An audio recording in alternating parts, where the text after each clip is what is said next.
नमस्कार विद्यार्थी मित्रांनो. तर आज आपण इयत्ता 10वी विषय इतिहास SSC बोर्ड प्रकरण 4 भारतीय कलांचा इतिहास याचा आपण अभ्यास करत आहोत. आजच्या भाग 2च्या व्हिडिओमध्ये मी एकाच मुद्द्याचं स्पष्टीकरण करणार आहे, ते म्हणजे भारतीय दृककला परंपरा. या भारतीय दृककला परंपरेमध्ये 2 कलांचा समावेश होतो. एक चित्रकला आणि दुसरा आहे शिल्पकला. या चित्रकलेचा देखील आपण विस्तारित अभ्यास करणार आहोत. त्यामध्ये लोकचित्रकला शैली आणि अभिजात चित्रकला शैली आणि शिवाय युरोपियन शैलीचा या चित्रकलेवर कसा प्रभाव पडला हे आपण पाहणार आहोत. त्यानंतर चित्रकलेप्रमाणेच आपण शिल्पकला आणि शिल्पकलेच्या लोकशिल्पकला शैलीबद्दल आणि अभिजात शिल्पकला शैलीबद्दल आपण अभ्यास करणार आहोत. तर सर्वप्रथम लोकचित्रकला शैली ज्याला आपण म्हणतो किंवा चित्रकला, या चित्रकलेमध्ये मुळातच चित्र वेगवेगळ्या विषयांचं चा आधार घेऊन आपण चित्र काढतो. बाळांनो, चित्रकला हा जो विषय आहे किंवा ही जी कला आहे ती तुम्हाला नवखी नाही आहे, कारण इयत्ता 8वीपर्यंत तुम्हाला चित्रकला हा विषय सतत सातत्याने आलेला आहे आणि चित्रकलेचे शिक्षक तुम्हाला वेगवेगळे विषय देऊन अनेक वेगवेगळ्या प्रकारचे चित्र काढण्यास तुम्हाला सराव तुमच्याकडनं करून घेतलेला आहे. त्यामुळे चित्राचे विषय कोणकोणते असतात यासाठी तुम्हाला काही हे नवीन नाही आहे बाळांनो.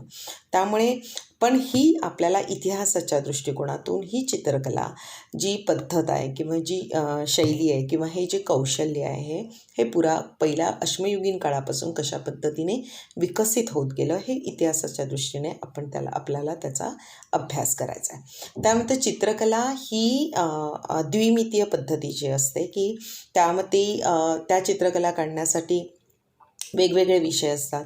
म्हणजे व्यक्तिचित्र असतं, निसर्गचित्र असतं, एखादा प्रसंग दाखवलेला असतो, त्या प्रसंगाचं चित्र काढलं जातं.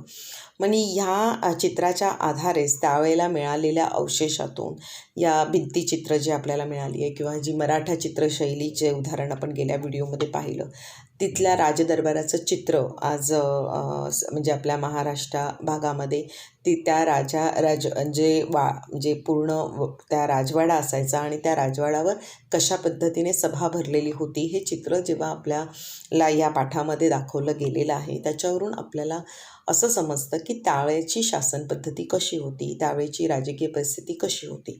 म्हणजे मिळालेल्या या चित्राच्या अवशेषावरूनच आपल्याला आपल्या भारताच्या परंपरेचा, आपल्या भारताच्या इतिहास आपल्याला भारताचा समजतो आणि समजण्यास मदत होते. त्यामध्ये खरं बघायला गेलं तर ही जी चित्रकला आहे ही द्विमितीय पद्धतीची असते. म्हणजे ती चित्र काढण्यासाठी आपल्याला कोणकोणत्या गोष्टीवर आपण चित्र काढू शकतो. तर आज आपण भिंतीवर चित्र काढू शकतो, वेगवेगळ्या मातीच्या भांड्यांवर आपल्याला चित्र कोरलेली दिसली अश्मयुगीन काळापासून दिसत आलेली आहे. त्यानंतर आज रेशीम वस्त्र किंवा कापड ह्यासारख्या वस्तूंवर वेगवेगळ्या विषयाला धरून वेगवेगळी चित्र काढत आलेली आहे.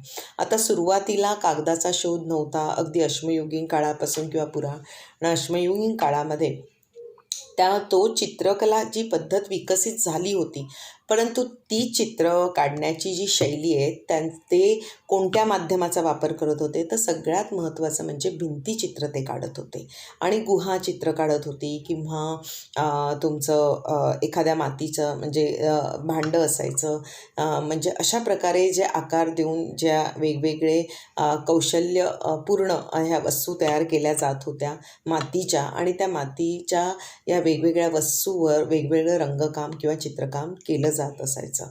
हे आपल्याला कसं समजतं तर आपल्याला मिळालेल्या उत्खनन खात्यातून जे अवशेष आज आपल्याला इतिहासाच्या दृष्टिकोनातून अभ्यास करण्यासाठी जे सापडलेले आहेत त्यावरून आपल्याला समजतं की ही जी अश्मयुगीन काळापासून जी आपली चित्रकला शैली कशा प्रकारे विकसित झालेली आहे आणि ती आज तगायत आपण या चित्रकला हा एक विषय म्हणून कसा अभ्यासतो आहोत हे आपल्याला ह्यामध्ये बघायचं आहे. की चित्रकला हा विषय आपसुकच आला का अभ्यासक्रमामध्ये?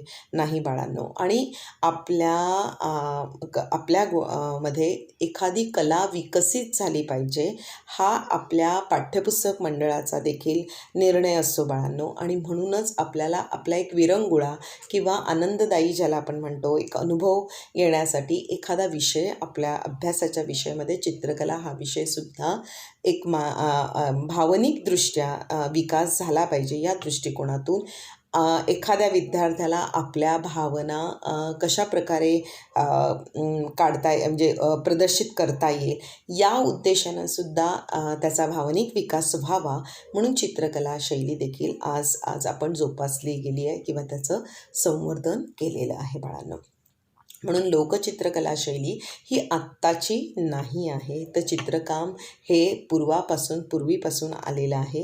ही द्विमितीय पद्धतीने हे चित्र काढलं जातं आणि त्यावेळेला कागदाचा शोध नव्हता, पण अनेक वेगवेगळ्या माध्यमातून चित्र प्रदर्शित केली जात होती आणि आपल्या भावना प्रकट करण्याचं एक प्रमुख हे साधन होतं. म्हणजे अशा प्रकारे म्हणजे आज जर आपण उदाहरण बघायला गेलो तर अजंठा, वेरूळ यासारख्या लेण्या जर आपण बघायला गेलो तर तिकडे सुद्धा आपल्याला मोठ्या प्रकारात भिंतीचित्र काढलेली दिसतात. त्या गुफामध्ये सुद्धा अजंठा वेरूळ म्हणजे अतिशय आज जर अजंठा हे सुद्धा एक मोठं वारसा स्थळ आहे आज आमच्या भारतीय परंपरेचं, की ते अजूनही आज तक आहे. तशाच पद्धतीने आपण त्याचं संवर्धन केलं आहे आणि एक पर्यटन म्हणून त्याचा समावेश पर्यटन स्थळ म्हणून त्याचा समावेश आज केलेला आहे.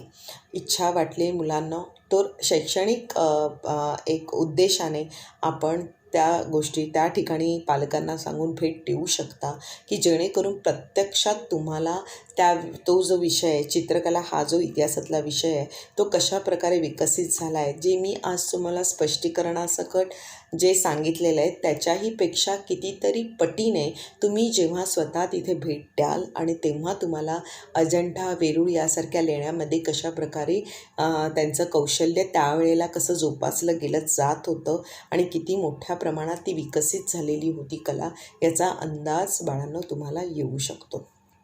त्यामुळे इच्छा वाटली तर कुठेतरी इतर ठिकाणी फिरायला जाण्या अगोदर मला असं वाटतं एक शैक्षणिक सहल पालकांबरोबर तुम्ही करावी आणि अजंठा वेरूळसारख्या अतिशय ऐतिहासिक स्थळाला तुम्ही भेट द्यावी.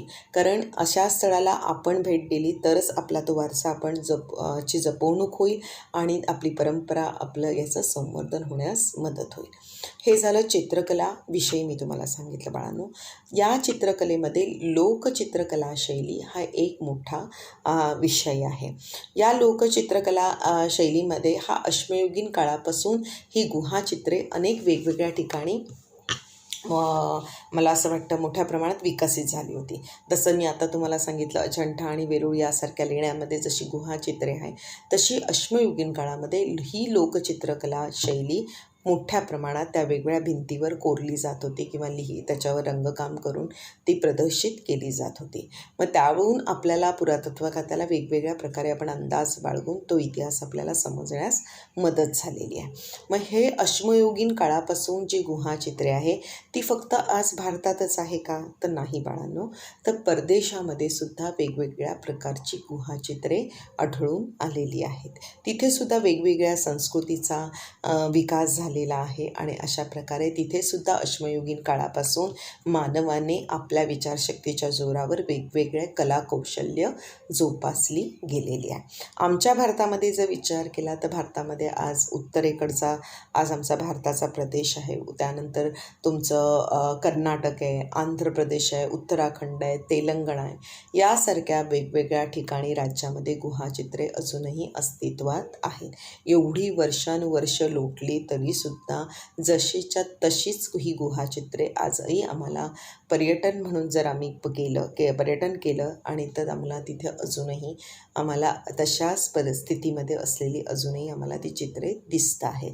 म्हणजे हा आमचा शैलीमध्ये किती मोठ्या प्रमाणात विकास झाला होता की हजारो वर्षानंतर सुद्धा अजूनही आज आम्हाला ते पाहायला मिळत आहे. म्हणजे ती आज आमची कला परंपरा आहे किती विकसित होती याचा अंदाज आपल्याला येऊ शकतो बाळांनो. त्यामध्ये आपल्याला आपल्या मध्य प्रदेशामध्ये भीमबेटका असे एक येथे गुहाचित्रे मोठ्या प्रमाणात आहे आणि युनेस्कोच्या जागतिक संघटनेने आज ह्याला जागतिक वारसा स्थळमधून म्हणून देखील घोषित केलेलं आहे. भीमबेटका म्हणजे मध्य प्रदेशमध्ये. तर तिथेसुद्धा तुम्ही आज गुगलवर सर्च केलं तर तुम्हाला भीमबेटका हे कशा प्रकारचं गुहाचित्र होतं ही इमेज तुम्हाला अजून पाहायला मिळेल बाळांनो. आपल्याला इतिहास जर सखोल शिकायचा असेल तर आज आपल्याकडे खूप मोठ्या प्रमाणात आपल्याला वेगवेगळं ज्ञान मिळवण्यासाठी आज आपल्याकडे गुगल गुरु आहे. त्याचा नक्कीच वापर करा. घरोघरी आज ही आराध्य देवतेचं एक वेगळं स्वरूप आपल्याकडे आज आलेलं आहे, ते म्हणजे संगणक. बरोबर आहे की नाही? त्याचा वापर आपण करावा आणि जास्तीत जास्त इतिहासाच्या दृष्टिकोनातून आपल्याला जितकी माहिती मिळवता येईल तेवढी स्वयंअध्ययनाने मिळवावी बाळांनो. कारण आत्ताच्या लॉकडाऊनच्या काळामध्ये आपण शाळेत जात नाही आहोत आणि आपल्याला शाळेतून मोठ्या प्रमाणात वेगवेगळ्या गोष्टी समजतात, तर त्या आज ह्या परिस्थितीनुसार आपल्याला समजत नाही आहे. तर आज अशी वेळ आलेली आहे की स्वअध्ययनाची वेळ आलेली आहे. जितका तुम्ही स्वअध्ययन कराल, जेवढी सेल्फ स्टडी तुम्ही कराल, तेवढं तुम्हाला तुमच्या विकासाच्या दृष्टिकोनातूनच तर आहेच, शिवाय अभ्यास तुम्ही ह्या वर्षाचा जो तुम्ही अभ्यासक्रम कराल तो जास्त सखोलरित्या तुम्ही कराल आणि तो आशय तुम्हाला जास्तीत जास्त समजण्यास मदत होईल बाळांनो.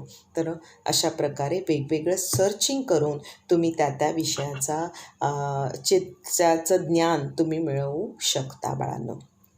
त्यानंतर अशी ही जी लोकचित्रकला शैली आहे, यामध्ये भीमबेटका हा जो मध्य प्रदेशमधला जे वारसा स्थळ आहे, गुहाचित्र आहे, ते आज जागतिक वारसा स्थळ म्हणून घोषित केलेलं आहे. आता ह्या गुहाचित्रामध्ये त्यावेळेला कोणकोणते विषय होते, तर मनुष्यकृती होत्या, प्राणी होत्या, वनस्पती होत्या, अशा भौमितिक आकाराच्या वेगवेगळ्या आकृतीचा वेगवेगळा समावेश केला जात होता. म्हणजे त्यावेळेला अगदी म्हणजे भटक्या जीवनापासून शेतीमध्ये सुधारणा होईपर्यंत किंवा शेती व्यवस्था सुरू होईपर्यंत वेगवेगळे विषय बदलत गेले. माणसाच्या विचारशक्तीच्या जोरावर माणूस वेगवेगळ्या पद्धतीने विचार करू लागला आणि ते त्याचे विचार, त्याच्या भावना चित्राद्वारे तो प्रदर्शित करू लागला. सुरुवातीला काळामध्ये कागद हा एक साधन किंवा माध्यम नव्हतं, म्हणून तो आपल्या भावभावना वेगवेगळ्या भिंतीचित्रावर किंवा गुहाचित्रावर प्रदर्शित करून ते आरेखन करून आपल्या भावना प्रकट करत होता. आणि हेच आज आपल्याला उपलब्ध साधनांद्वारे समजतं की त्यावेळेचा माणूस कशा प्रकारे विचार करत होता. मग त्या अशा प्रकारे शेती व्यवसायामध्ये कशा सुधारणा झाल्या.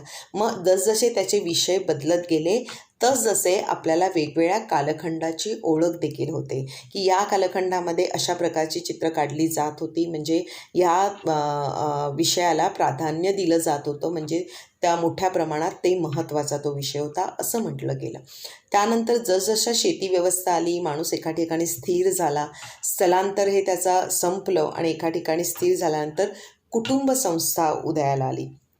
मग या कुटुंब संस्थेमधून मग आपल्याला अशा प्रकारे कुटुंब किंवा मुलांचं पालनपोषण, संगोपन कसं करायचं हे आपल्याला त्यावेळेच्या माणसाने कसा विकास होत गेला हे मिळालेल्या त्याच्या चित्राच्या विषयावरून आपल्याला या सगळ्या गोष्टी समजतात.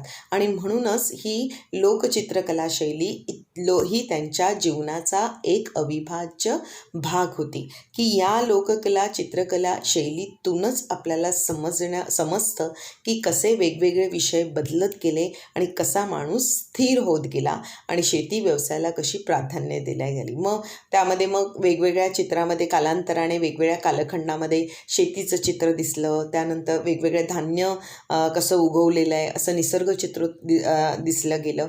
म्हणजे माणसाच्या विचारांमध्ये कसा बदल होत गेला हे इतिहासाच्या दृष्टिकोनातून आपल्याला पाहायचं आहे. म्हणजे अशा प्रकारे वेगवेगळ्या चित्रांमधून कसं तंत्रज्ञान त्यांनी त्याचं विकसित केलं आणि परस्परासंबंधीचे त्यांचे जे ज्ञान किंवा नैसर्गिक वेगवेगळे जे स्तोत्र आहेत हे कसे त्याचा उपयोग त्यांनी केला आणि तंत्रज्ञान विकसित करून आपल्या चित्रकला शैलीमध्ये कशा प्रकारे प्रबोधन केलं हे आपल्याला मिळालेल्या उपलब्ध साधनाद्वारे समजतं. तुमच्या पुस्तकामध्ये पान नंबर 23मध्ये तुम्हाला 2 चित्र दाखवलेली आहे. त्यामध्ये तुम्हाला माहिती आहे का, तर एक वारली पेंटिंग दाखवलेलं आहे आणि दुसरं चित्र आहे इसवी सन 12व्या शतकातल्या चालुक्य राजाने, सोमेश्वर या चालुक्य राजाने तुम्हाला जे त्यांनी त्यावेळेचं एक तो ग्रंथ म्हणजे चित्रकथी परंपरेचं एक चित्र तुम्हाला दाखवलेलं आहे. अभिलषी तार्थ चिंतामणी म्हणून या ग्रंथाचं चित्रकथीचं चित्र तुम्हाला तिथे प्रदर्शित केलेलं आहे. हे एक वर्णन केलेलं आहे, त्यावेळेचा परंपरेचं वर्णन तुम्हाला केलेलं दिसून येतं. त्यानंतर वरती जे दाखवलेलं आहे वारली पेंटिंग दाखवलं आहे. आजही आपल्या आदिवासी जो समाज आहे म्हणजे या ठाणे जिल्ह्यातील जिव्या सोम्या मशे यांच्या वारली चित्रकला लोकप्रिय करण्यात फार मोठा अजूनही वाटा आहे. म्हणजे काही आदिवासी समाज ही वारली पेंटिंग अजूनही करतं आहे. त्यांच्या व्यवसायाची ती एक संधी आहे, अर्थार्जनाची सोय अजूनही त्यांची आहे आणि प्रत्येकाला या वारली पेंटिंगबद्दल नक्कीच उत्सुकता आहे बाळांनो.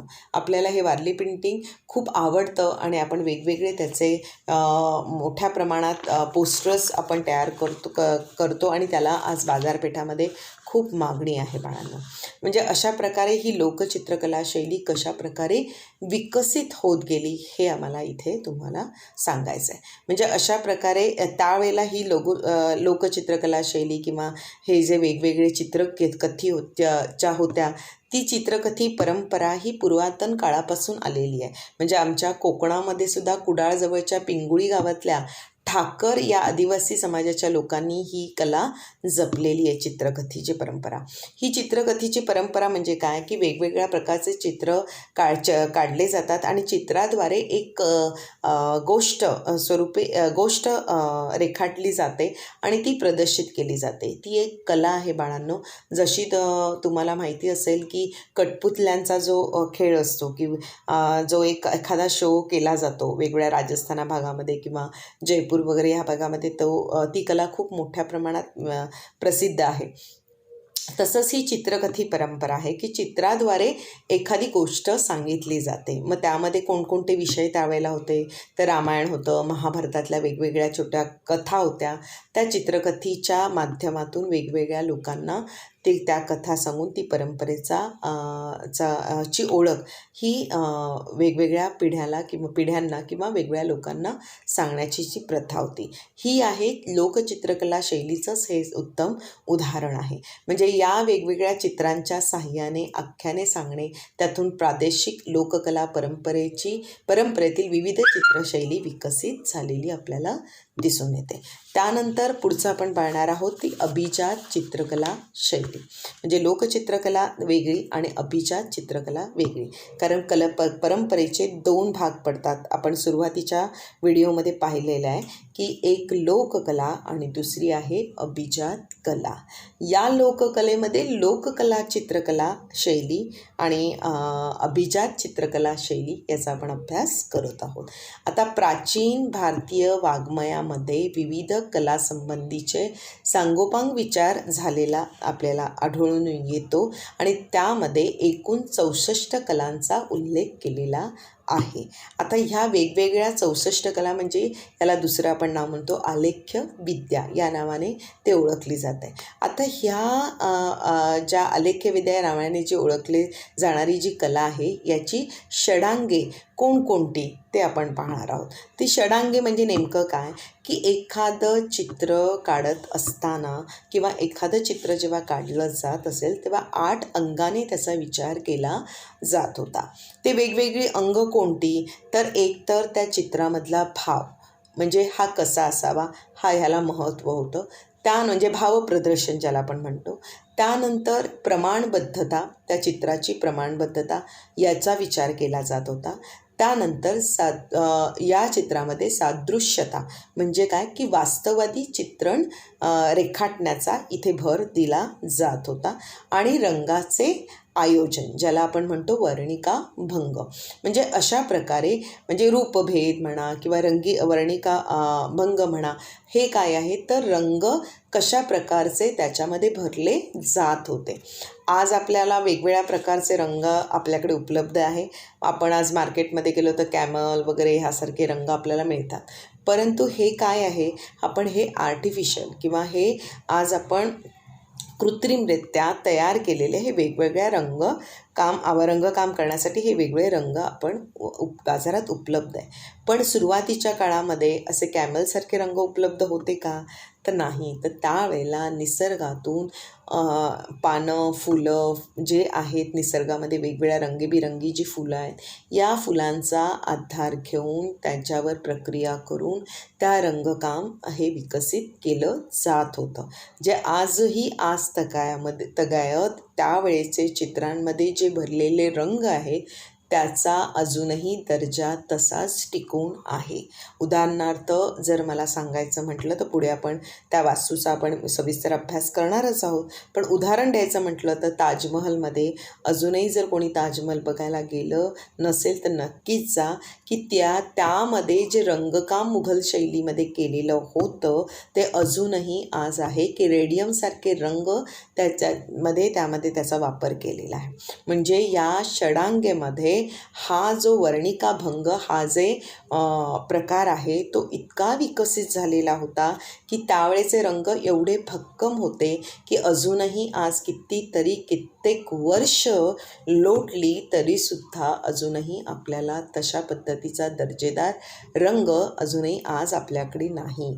मग आपण आज आपल्या बघायला गेलं तर आपण ह्या च्या माध्यमामध्ये अधोगती म्हणावी का, बरोबर की नाही. मग ह्या सगळ्या गोष्टीचा इतिहास आपण का करतो, की जेणेकरून आपल्याला या वेगवेगळ्या माध्यमाचा, जसा कलेच्या माध्यमात जसा वेगवेगळ्या विषयाचा जसा अभ्यास झालेला आहे आणि ज्या तंत्रज्ञान त्यांनी त्यावेळेला विकसित केलेलं आहे ते तशाच प्रकारचं तंत्रज्ञान आपण वापरून आपल्यामध्ये काही सुधारणा आपण करू शकतो का, या सगळ्या गोष्टीचा आढावा घेण्यासाठीच आपल्याला उपयोजित इतिहास मदत करत असतो. म्हणून या चित्रकलेचा आपल्याला या कलाकौशल्याचा अभ्यास इतिहासात करायचा आहे. त्यानंतर पुढचा मुद्दा जो मी सांगणार आहे ते म्हणजे हस्तलिखितावरील लघुचित्र. आता ही लघुचित्र त्यावेळेला हस्तलिखितावर जी लघुचित्र काढली जात होती ती त्यावेळेला पर्शियन शैलीचा प्रभाव त्यावर होता. आणि या पर्शियन शैली म्हणजे दक्षिणेकडील मुस्लिम राजवटींच्या आश्रयाखाली दख्खनी लघुचित्रशैली विकसित झाली होती. आणि मुघल सम्राट याच्या काळामध्ये ती अकबराच्या कारकिर्दीमध्ये ती पर्शियन आणि भारतीय चित्रकारांचा एक समेट झाला किंवा अशा त्याच्या एकत्रित शैलीतून मुघल चित्रकला शैली उदयाला आली. आपल्या भारतीय चित्रशैलीमध्ये वेगवेगळ्या शैलीचा प्रभाव आपल्याला दिसून येतो. म्हणजे उदाहरणार्थ सुरुवातीला पर्शियन चित्रशैलीचा प्रभाव होता, नंतर मुघल अकबराच्या काळामध्ये मुघल चित्रशैलीचा प्रभाव आपल्याला दिसून येतो आणि नंतरच्या काळामध्ये म्हणजे अलीकडच्या काळामध्ये आपल्याला युरोपियन चित्रशैलीचा प्रभाव देखील आपल्या भारतीय चित्रशैलीवर झालेला दिसून येतो. मग ते उदाहरण कोणतं तर आपल्या महाराष्ट्रामधला पुणे येथील जे शनिवार वाडा आहे, या शनिवार वाड्यामध्ये माधवराव पेशवे आणि त्या नाना फडणवीस हे जे बसलेलं त्या शनिवार वाड्यामध्ये एक चित्र आहे. त्या चित्र हे त्यावेळेला युरोपियन चित्रशैलीचं साक्ष देणारं आहे की त्यावेळेला हुबेहूब वास्तववादी चित्रण कसं रेखाटलं गेलं पाहिजे यासाठी आपल्या चित्रकलेमध्ये युरोपियन चित्रशैलीचा देखील प्रभाव झालेला आहे. आणि याचं उत्तम उदाहरण म्हणजे हे माधवराव पेशवे नाना फडणवीस हे जे बसलेले होते, म्हणजे त्यांची एक चित्र एकत्रित जे बसलेले आहे त्याचं वास्तववादी दर्शन आपल्याला जो स्कॉटिशमधला एक हे होता वेल्स नावाचा चित्रकार होता, त्याने हे चित्र रेखाटलेलं आहे आणि अजूनही आजतागायत ते चित्र शनिवार वाड्यामध्ये आपल्याला पाहाव्यास मिळतं. हे उत्तम युरोपियन चित्रशैलीचं उदाहरण आहे. त्यामध्ये त्याच काळामधले गंगाराम तांबट नावाचे चित्रकार होते. त्यांनीसुद्धा एक स्वचित्र काढलं आहे की त्यावेळेला त्यांनी त्यांच्या गुरुसमवेत रेखाटलेलं एक स्वचित्र दाखवलेलं आहे. तुमच्या पुस्तकामध्ये त्या दाखवलेलं आहे, ते तुम्ही पाहू शकता नंतर. म्हणजे अशा प्रकारे त्यावेळेला सगळ्यात प्रमुख युरोपियन चित्रशैलीचा एकच विषय होता की तो म्हणजे वास्तववादी चित्रण काढणं. एखादा त्याचा सगळ्यात महत्त्वाचा अंग म्हणजे वास्तव चित्र हे मोठ्या प्रमाणात होतं. जसं लिओनार्दो विन्सी याने मोनालिसाचं चित्र काढलं होतं. मी वारंवार सांगत आली बाळांनो की ती सुंदर होती म्हणून ते चित्र काढलं नाही, तर त्या चित्रामध्ये असा प्रयोग केला गेला की ते चित्र हुबेहूब जिवंत एखादं व्यक्तिचित्र असावं असं वाटत होतं. म्हणजे अशा पद्धतीने चित्र काढण्याची पद्धत या युरोपियन चित्रकलेमध्ये देखील विकसित झालेली दिसते. म्हणजे अशा प्रकारे आपल्याला या चित्रकलेबद्दलचं हुबेहूब चित्रण या पाश्चात्य चित्रशैलीचं वैशिष्ट्य आहे. आणि म्हणूनच आपल्या 1857च्या काळामध्ये आपल्या मुंबई येथे जे स्कूल ऑफ आर्ट्स हे जी संस्था आहे ही चित्रकारांच्या कौशल्याला वाव मिळावा आणि म्हणून ज्या विद्यार्थ्यांना आवड आहे तिथे आजतागायत त्यांनी स्थापन केलेलं हे जे स्कूल ऑफ आर्ट्स आहे. तरीसुद्धा आजपर्यंत ते अजूनही ती संस्था कार्यरत आहे. ते विद्यापीठ जे महाविद्यालय अजूनही आहे की ज्यांना चित्रकलेची आवड आहे त्यांच्यामध्ये जे कौशल्य आहे ते जोपासण्यासाठी अजूनही तिथे आपण प्रवेश घेऊ शकतो आणि आपल्या जीवनात आपण एक तर व्यवसायाची संधीही आपल्याला प्राप्त होईल शिवाय आपला विकास देखील आपल्या कौशल्य जोपासूनसुद्धा होऊ शकतो. हा विश्वास जे स्कूल ऑफ आर्ट्सने अजूनही कायम ठेवलेला आहे. म्हणजे अशा प्रकारे लोकचित्रकला शैली, अभिजात चित्रकला शैली, त्यानंतर आपल्या चित्रकला शैलीवर मुघल, पर्शियन आणि युरोपियन चित्रशैलीचा कसा प्रभाव पडलेला आहे हे आपण पाहिलेलं आहे. त्यानंतर शिल्पकला. आता शिल्पकला ही त्रिमितीय पद्धतीची शिल्पकला असते. म्हणजे तिन्ही बाजूने आपल्याला एखादा शिला असेल किंवा एखाद्या शिळावर एखादं चित्र कोरलं जातं तर ते त्रिमितीय पद्धतीचं काढलं जातं. त्याला आपण म्हणतो ती शिल्पकला. म्हणजे मूर्ती तयार जी केली जाते ते एक उत्तम शिल्पकलेचंच उदाहरण आहे आणि ह्या त्रिमितीय पद्धतीने ह्या शिल्पकला केली जाते. आज आमच्याकडे मूर्ती म्हणजे ती शिल्पकला म्हणजे काय तर पुतळा आहे, कलापूर्ण वेगवेगळ्या भांडी केल्या जातात, वेगवेगळे वास्तू, त्यानंतर वेगवेगळी शिल्पे कोरली जातात. ही शिल्पकलेची ही उदाहरणं आहेत. मग त्यासाठी काय काय लागतं तर दगड, माती या वेगवेगळ्यांचा उपयोग केला जातो. उदाहरणार्थ वेरूळचे कैलास लेणे हे अखंड शिलाखंडातून कोरलेले अद्वितीय असलेलं म्हणजे शिल्प आहे. सारनाथ येथील अशोक स्तंभाच्या शीर्षावरील 4 सिंहाचा जो कोरलेला आहे जे आज आमच्या राष्ट्राचं मानचिन्ह म्हणून म्हटलं जातं, हे शिल्पकलेचं उत्तम उदाहरण आहे. आता या शिल्पकलाबरोबर लोकशिल्पकला शैली म्हणजे नेमकं काय तर चित्रकलेप्रमाणे लोकशिल्पकला शैली देखील अश्मयुगीन काळापासून प्रचलित आहे. त्यामध्ये ही विकास साधला गेलेला आहे. त्यामध्ये दगडी हत्यारं बनवण्याची सुरुवात हा एक प्रकार होता शिल्पकलेचा. कारण सुरुवातीला माणसाच्या गरजेपोटी वेगवेगळे शिल्प तयार करत होता. तर पहिले त्याला गरज काय होती तर हत्यारे बनवण्याची. मग हळूहळू त्याने हत्यारे बनवणं, मग भांडी बनवणं, मग वेगवेगळ्या मूर्ती बनवणं, मग निसर्गातल्या वेगवेगळ्या देवता मांडण्याची जेव्हा प्रथा झाली मग विष्णूची मूर्ती स्थापन करण्यात आली, मग गणेश मूर्ती, त्यानंतर तुमचं लक्ष्मीची मूर्ती, त्यानंतर मोठ्या प्रमाणात नटराजाची मूर्ती देखील आहे की जे नृत्याच्या प्रशिक्षणामध्ये त्याला आपण देवता मानतो. म्हणजे अशा प्रकारे वेगवेगळ्या मूर्ती शिल्प कामातून घडवण्याची प्रथा देखील त्यावेळेला सुरुवात झाली. मग मग त्या मूर्ती म्हणजे त्यावेळेला मूर्तीपूजा करण्याची पद्धत रूढ झाली. सुरुवातीच्या काळामध्ये आपण मूर्ती पूजाला स्थान नव्हतं, पण हळूहळू उत्खननामध्ये जेव्हा हडप्पा संस्कृतीमध्ये ज्या सगळ्या गोष्टी आपल्याला सापडल्या आणि त्याच्यातूनच आपल्याला कळलं की उत्तर वैदिक काळामध्ये मूर्तीपूजेला प्राधान्य देण्यात आलं.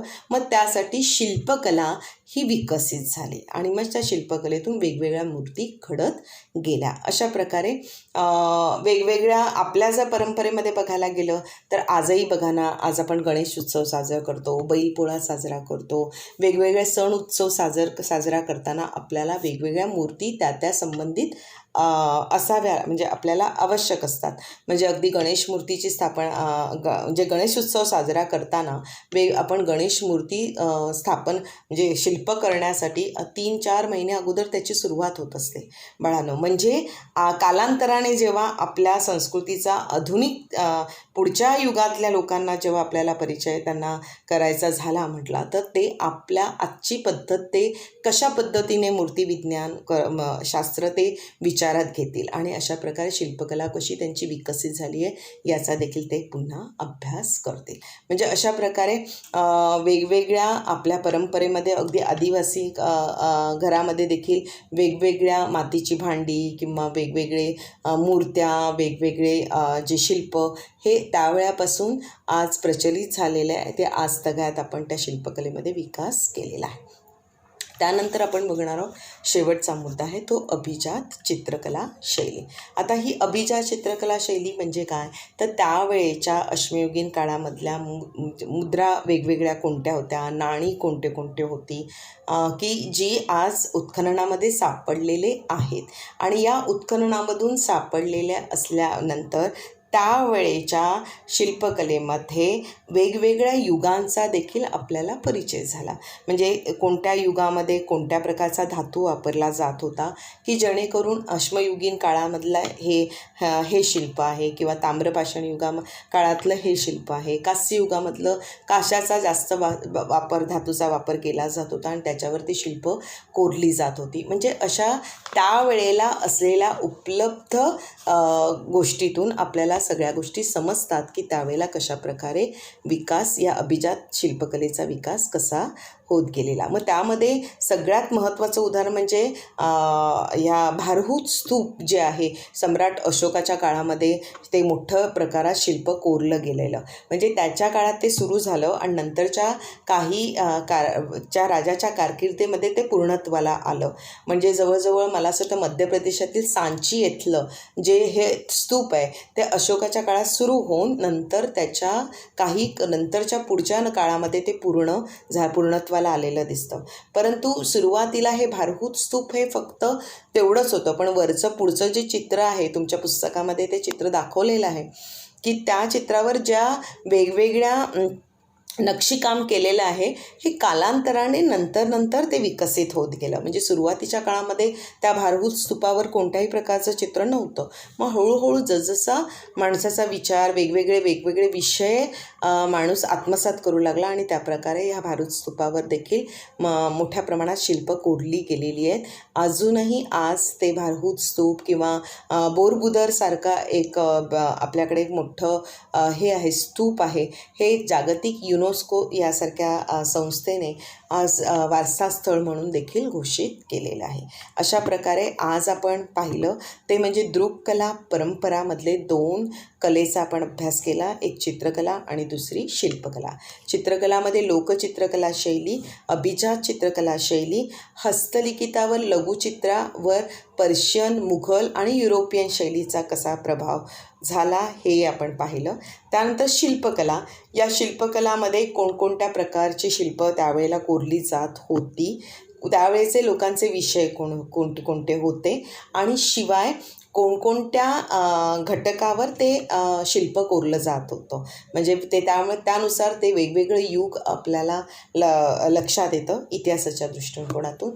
त्यानंतर लोकचित्रकला शैलीप्रमाणेच लोकशिल्पकला शैली पण आहे, ती अश्मयुगीन काळापासून प्रचलित होती आणि ती त्या सुरुवातीला वेगळ्या पद्धतीचं गरजेप्रमाणे वेगवेगळे हत्यारं बनवण्यापासून ते शेती मध्ये सुधारणा झाली. मग मूर्तीपूजेला प्राधान्य कसं दिलं गेलं आणि मग वेगवेगळ्या निसर्ग देवता मांडणाऱ्या त्यांच्या प्रतिकृती तयार करणं, मग त्याच्यातून शिल्पकला कोरली जाऊ लागली आणि एक अशा प्रकारे मूर्तीपूजेला प्राधान्य देऊन हडप्पा संस्कृतीमध्ये मिळालेल्या उत्खननात आपल्याला ही वेगवेगळी शिल्पे दिसून येतात आणि मग त्या शिल्पाच्या उपलब्ध असलेल्या पुराव्याच्या आधारे आपल्याला त्या युगाचा इतिहासाच्या दृष्टीने परिचय होतो. त्यामध्ये आपण सगळ्यात बघितलं ते म्हणजे भारहूत स्तूप सम्राट अशोकाच्या काळामधलं सांची येथे बांधलेलं होतं. ते त्याच्या काळात सुरुवात झाली आणि नंतरच्या काळात ते पूर्णत्वाला आलं. पण मधल्या काळामध्ये हळूहळू त्या भारहूत स्तूपावर वेगवेगळी चित्रशैली विकसित झाली. ती कशा प्रकारे गेली त्याचे वेगवेगळे विषय ह्या भारहूत स्तूपावर दिसून येतात. त्यानंतर त्याच्याच बरोबर असणारं बोरबुदर हे इसवी सनाच्या 18व्या ते 9व्या शतकात तो बोरबुदर स्तूप बांधला गेला होता. हे इंडोनेशियातील हे जे बोरबुदर स्तूप आहे हे देखील या शिल्पकलेचं खूप उत्तम उदाहरण आहे. या सगळ्याची माहिती तुम्ही अधिक जाणून घ्यायची असेल तर गुगलवर, तुमचा गुगल हा गुरु मोठा आहे, त्याच्यावर तुम्ही ती माहिती मिळवू शकता बाळांनो आणि स्वअध्ययन करू शकता. तर माझ्या या व्हिडिओमध्ये मी तुम्हाला या 2च मुद्द्यांचा आज आपण सविस्तर विचार केला. तर मला असं वाटतं तुम्हाला हा आशय चांगल्यारीत्या समजला असेल अशी मी आशा करते. जर तुम्हाला हा व्हिडिओ आवडला असेल तर नक्कीच लाईक करा, शेअर करा आणि सबस्क्राईब करायला विसरू नका. कारण पुढचा व्हिडिओ मी लवकरच घेऊन तुमच्या पुढे सादर होणार आहे. म्हणून त्या अगोदर तुम्ही सबस्क्राईब केलं तर तुम्हाला नोटिफिकेशन मिळेल आणि पुढचा व्हिडिओ देखील पाहायला मिळेल बाळांनो. तर इथेच मी आता इथे थांबते. पुन्हा आपण भेटूया पुढच्या व्हिडिओमध्ये भारतीय कलांचा इतिहास भाग 3 यामध्ये. धन्यवाद.